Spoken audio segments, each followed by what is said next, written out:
Good day everyone! Welcome for another video. Sa oras na ito, ating pag-aaralan ang chapter 45 ng The Voice in Speech and Song, entitled Bilis at Tono. So samahan niyo po ako na masalaysay ang topiko na ito. So sabi dyan, pagwawasto ng mabilis na pagsasalita. Ang bilis ng pagsasalita ay maaring at dapat na ituwid. Ang guro ay dapat matuto araw-araw sa paaralan ni Kristo upang magsalita sa paraang mag-iiwan ng pinakamahusay at pinakamatagal na impresyon sa mga tagapakinig. Bilang tagapangalaga ng katotohanan, siya ay dapat na maingat na pangalagaan ang mga banal na kayamanan. Hindi siya dapat magtipon lamang ng limitadong mga katotohanan, kundi bumili ng buong larangan upang makuha ang yaman na nakapaloob dito. Dapat niyang pagsikapan na mapabuti ang mga pamamaraan ng paggawa at gamitin ng pinakamahusay ang mga kalamnan ng pagsasalita. Kung ang mga salita ng katotohanan ay sapat na mahalaga upang sabihin sa isang madla, dapat din itong sabihin ng malinaw. Ang patnubay ng Espiritu ay hindi humahantong sa hindi maliwanag na pagsasalita. Ang Espiritu ang kumukuha ng mga bagay ng Diyos at inihain ang mga ito sa pamamagitan ng tao sa mga tao.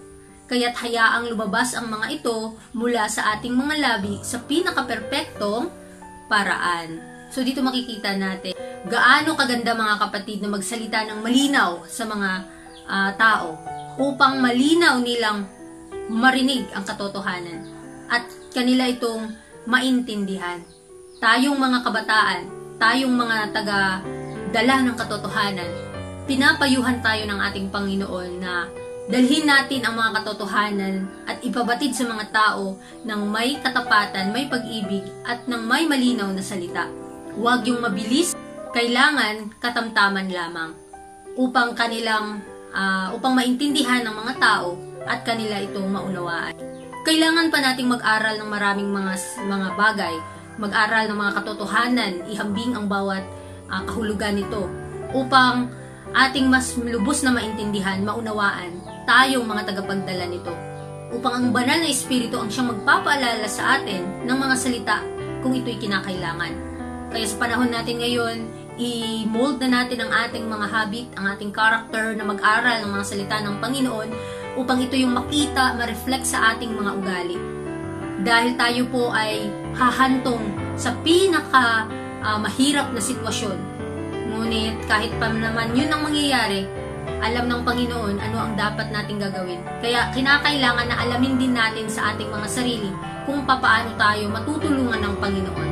Dahil tayo ay mga manggagawa, kailangan tayo makipag-cooperate sa gawain na iniata sa atin. Mga pagkakamali sa lakas at bilis. Ang Panginoon ay naglalayo na ang bawat ministro ay makarating sa kasakdalan sa kanyang gawain, na nalalampasan ang lahat ng bagay sa boses, pag-uugali at paraan ng pagsasalita, na makapagpapababa sa kanyang impluwensya. Ito ang kanyang tungkulin, kaya't maging sakdal kayo, sabi ni Kristo, gaya ng pagiging sakdal ng inyong Ama na nasa langit. So pinapayuhan tayo ng Panginoon sa lahat ng bagay. Kinakailangan na tayo ay maging sakdal. Kinakailangan na maging banal tayo sa lahat ng aspeto ng buhay, na tayo tagapagdala ng katotohanan. At ipabatid natin sa mga tao ng may pag-ibig at pananampalataya. Natural para sa atin na asahan ang higit mula sa ministeryo ng taong ang paraan ng pagsasalita at tono ng boses ay kaakit-akit kaysa sa taong hindi kaaya-aya ang mga pamamaraan. Maaaring hawakan ng dalawang tao ang parehong kasulatan at magbigay ng kompletong patutuo ng ebanghelyo. Ang isa, dahil siya ay maingat na napagtagumpayan ang kanyang mga pagkakamali sa pagbigkas at natutunan na kontrolin ang kanyang boses na hindi pinapayagan na tumaas sa mataas na tono, ay maaaring maging napakamatagumpay na manggagawa. Ang isa naman ay maaaring may kaalaman sa salita, ngunit nag-iiwan ng hindi kasiyasiyang impresyon sa kanyang madla. Siya ay mukhang sabik at lahat ng nakikinig sa kanya ay nais na siya ay huminahon at magsalita ng taimtim, ngunit kalmado at hindi sabik.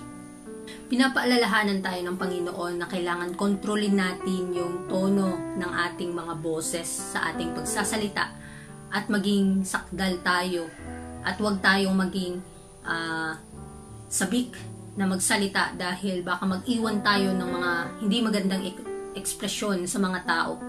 Kaya ipanalangin natin sa Panginoon, mga kapatid, na kung tayo ay tagahawak ng katotohanan, may ipakita natin sa gawa, hindi lang sa salita, kundi sa ating mga pag-iisip. Ito po ay magmumold sa ating character at ito yung mabisa na ating maipababatid sa mga tao. Kasi kailangan na maghangad tayo na maging perpekto sa ating mga salita upang epektibo nating maibabahagi ang mga bagay na ito. At ninanais ng Panginoon na bawat manggagawa na gumagawa sa kanyang bukirin ay maging perpekto sa lahat ng aspeto, sa ating mga salita, sa ating mga iniisip at sa ating mga gawa. Nawa, ma-improve pa ang mga bagay na pinagkaloob niya sa atin, ang ating mga talento, upang matagumpay natin na maipabatid sa mga tao ang kaalaman sa salita at mag-iiwan ito ng kasiyasiyang mga bagay sa mga taong na nakikinig. Sa pagsasalita sa mataas na tono, ang tagapagsalita ay labis na nababawasan ang kanyang kapakinabangan. Mayroon ding iba na nagsasalita ng sobrang hina na halos hindi marinig ang kanilang mga salita. Ang isa pang manggagawa ay nagsasalita ng mabilisan, pinagsasama-sama ang kanyang mga salita. Ang kalahati ng kanyang sinasabi ay nawawala sapagkat hindi maiproseso ng tagapakinig ang mahalagang mga salita na nagmumula sa kanyang mga labi. Ang mga pagkukulang na ito ay dapat mapagtagumpayan.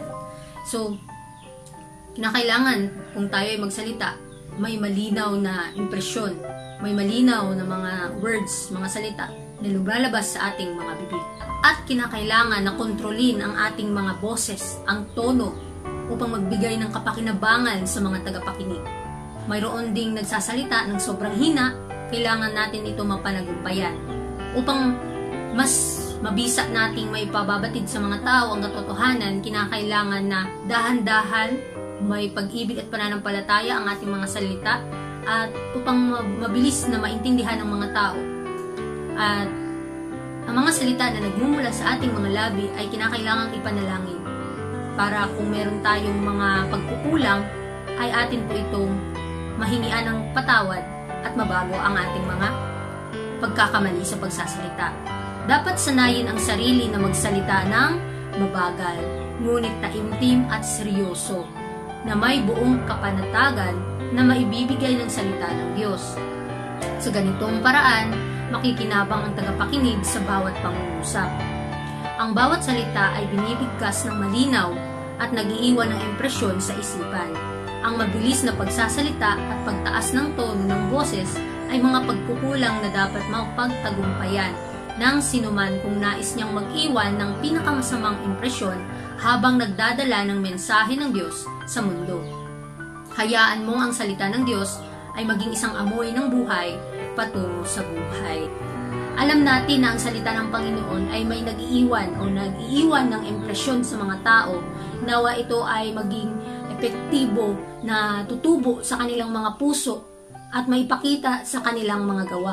Kaya kailangan sa ating buhay ngayon, kung tayo ay naghahatid ng mga pabalita, hindi lang basta-basta natin ito sinasabi. Kinakailangan na maipakita at maninindigan tayo sa katotohanan, maipakita sa ating mga gawa. Dahil sa ating mga salita, nililista yan kung ito po ba ay ating ipinapakita sa ating mga kilos at sa ating mga galaw. Kaya ipanalangin natin sa Panginoon na mas lubos na maunawaan pa nila ang mga salitang ito. Kung ang mga lingkod ng Diyos ay isa sa alang-alang ang usaping ito ng may makatwiran na pag-iisip at ilalagay ang kanilang sarili sa ilalim ng kontrol ng maayos na pag-iisip at mahusay na paghuhusga, makikita nila na hindi kinakailangang ipagpatuloy ang mga pagkakamaling ito. Makikita nila na ang mga pagkukulang na ito ay maaaring mapagtagumpayan at ang kanilang mga pagsisikap sa pulpito ay magkakaroon ng mas malaking benepisyo para sa mga tagapakinig at mas kaunting pagkapagod para sa kanilang sarili. Dapat laging isaisip ng bawat ministro na siya ay nagbibigay sa mga tao ng mensahe na ibinigay sa kanya ng Diyos at na ang salitang ito ay may kinalaman sa mga walang hanggang interes. So pinapayuhan tayo bawat isa sa atin na manggagawa na magsumikap na mabago ang ating pagkakamali sa pagsasalita. At makikita natin yun, ang mga bagay na ito, pinapahintulot ng Panginoon upang malaman natin saan tayo banda magbago. So nagbibigay sa atin ng paalala, tandaan na ang bawat isa sa atin pagka nagsasalita, kinakailangang malinaw na ipababatid sa mga tao dahil ito po'y malaki ang kinalaman sa ating walang hanggang kapakanan. Katotohanan sa kalahating halaga. Ihayag ang katotohanan sa pag-ibig at sa awa para sa mga nagbabaluktot ng katotohanan sa mga alamat. Tandaan na ang Panginoong Hesus ay nasa iyong mga pagtitipon. Nais niyang ipakita mo ang dignidad, kalmado at pagkakontrol ng espiritu. Kapag ang bawat salita ay nagmamadali at sumasalpukan, kalahati ng kapangyarihan ng iyong salita ay nawawala. Kaya paalala sa atin mga kapatid, pagka meron tayong mga topiko na sasabihin sa harap ng madla, sa harap ng mga tao, ay kinakailangan dahan-dahan na may pag-ibig at awa na atin itong maibabatid sa kanila. Tandaan natin ang ating Panginoon ay nasa ating mga pagpupulong. Sikapin natin na maging maayos ang ating pagsamba upang maging karapat-dapat ang ating mga panalangin sa Kanya. Dahil pagka nagiging pabaya tayo sa ating mga salita at mali-mali ang mga salita at hindi natin pinag-iisipan ng maayos ang mga salitang lumalabas sa ating mga bibig, ang kapangyarihan ng ating mga salita o ang kapangyarihan ng katotohanan na ating sinasabi ay mawawala ng epekto. Kaya mas maigi na ipanalangin natin sa Panginoon, gamitin niya tayo na magsalita ng mababa at perpektong mga salita. Kaya ipabatid natin sa mga tao na ang mga salitang ito ay hindi galing sa atin, kundi ito po ay nanggagaling sa mga banal na bagay. Ito ay nanggagaling sa ating Panginoon. Pagtuturo ni Ellen White tungkol sa boses mula sa Diyos. Mayroon akong mga salita ng babala na ibinibigay ko sa iyo, na inuulit ko sa iyo sa gabi. Sinabi ko ito, may mensahe ako para sa iyo mula sa Panginoon. Pangalagaan mo ang iyong mga kalamnan ng boses. Ito ay iyong pribilehiyo at tungkulin. Ang boses ay isang napakahalagang kayamanan. Madalas kang nagsasalita ng masyadong mabilisan. Ang mga salita ay nagkakasalubong ng masyadong mabilis at ang iyong pagsasalita ay kulang sa malinaw na pagkakahiwalay na dapat nito. So, hindi maganda mga kapatid, tayo ay pinapayuhan ng ating propeta na hindi magandang magsalita ng napakabilis na salita. Nagiging kagaya tayo sa mga makamundo dahil para tayong nagsasalita ng hindi malinaw na salita. Dahil ang ating mga salita at boses, mga kapatid, ito po ay malaking talento o dakilang talento na pinagkaloob sa atin at kailangan natin itong mapalago na maging banal ito sa harap ng Panginoon. At paano natin ito gagawin? Ipanalangin po natin at sikapin natin na magsalita ng mga bagay na naaayon sa kanyang banal na kalooban. Dahil tayo ay pinapayuhan, ibig sabihin meron tayong mga pagkakamali na dapat baguhin.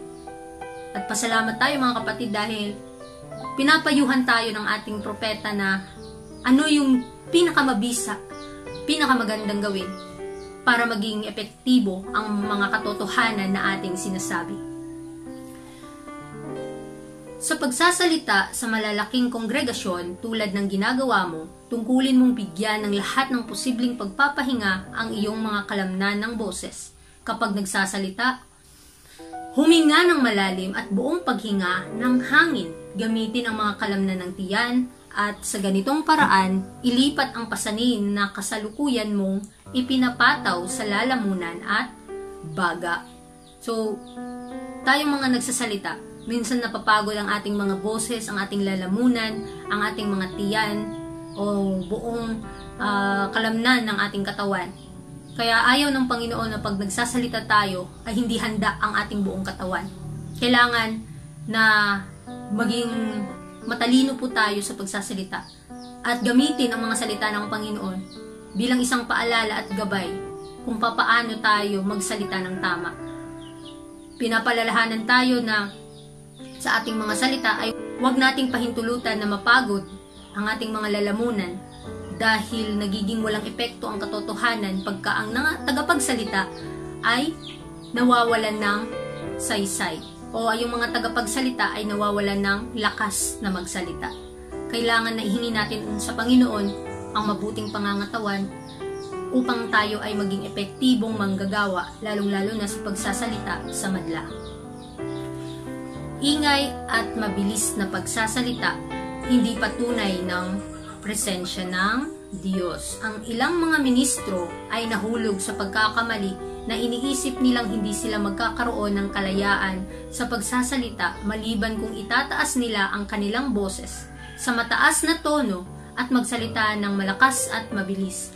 Dapat nilang maunawaan na ang ingay at malalakas, mabilisan na pagsasalita ay hindi patunay ng presensya ng kapangyarihan ng Diyos. So tandaan natin, marami ngayong ating nasasalamuhan ng mga manggagawa na nagpapakita ng emosyonal na mga salita. Ipinapataas pa nila ang kanilang mga boses upang sila ay mapakinggan ng mga karamihan.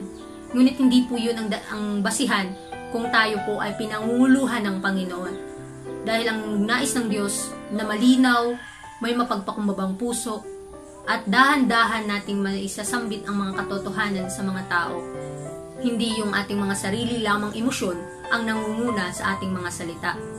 Hindi ang lakas ng boses ang nagbibigay ng pangmatagalang impresyon. Ang mga ministro ay dapat maging mga mag-aaral ng Biblia at dapat nilang lubos na pag-aralan ang mga dahilan ng ating pananampalataya at pag-asa.